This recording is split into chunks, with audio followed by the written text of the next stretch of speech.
নারায়ণগঞ্জের রূপগঞ্জে তারাবো পৌর বিএনপি অঙ্গ ও সহযোগী সংগঠনের আয়োজনে সাবেক তিনবারের সফল প্রধানমন্ত্রী আপসহীন দেশনেত্রী বেগম খালেদা জিয়ার আশু রোগ মুক্তি এবং বৈষম্য বিরোধী ছাত্র আন্দোলনের শহীদ ছাত্র জনতার রুহের মাগফিরাত ও আহতদের আশু সুস্থতা কামনায় দোয়া ও মিলাদ মাহফিল অনুষ্ঠিত হয়েছে।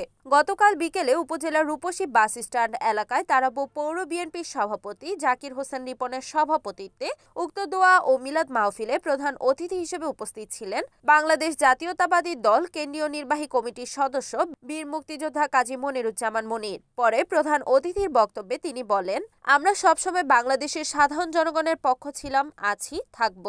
এদেশে আর কোনো হত্যা ও জুলুমকারীকে ঠাঁই দেওয়া হবে না।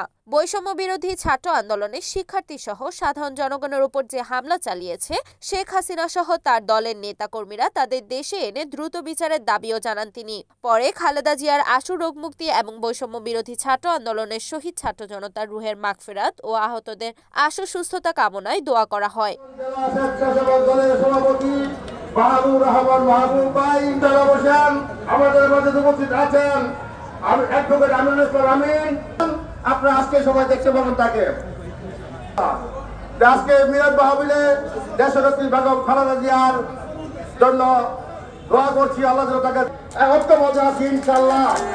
সংগ্রামী সাথী ও বন্ধুগণ, কয়েকটি কথা না বলে না হয়, আমি যেখানে নাকি বারবার নির্যাতিত হয়েছে ধর্মা জেল খাটেন সুলতান মাহমুদ আবু মোহাম্মদ মাসুদ, তাদেরকে আজকে তাদের আহ্বান করব যারা হাইব্রিডের কমিটি করে আজকে স্বাধীন।